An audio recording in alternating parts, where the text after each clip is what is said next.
Ben evde bayılsam uçtun senin ruhun duymaz. Ama TikTok'a, Instagram'a bir karı yazsa hastayım diye hemen doktor çeşilisin. Abartma yahu, abartma.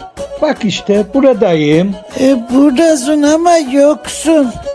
Diyorum sana ateşim var hiç umrunda değil.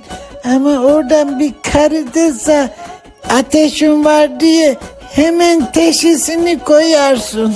Karı, biliyorsun ben askerde sihiyeciydim. Ateş nasıl düşürülür iyi bilirim. Onlara da bu konuda yardımcı oluyorum da. Tövbe tövbe, şimdi konuşturma beni.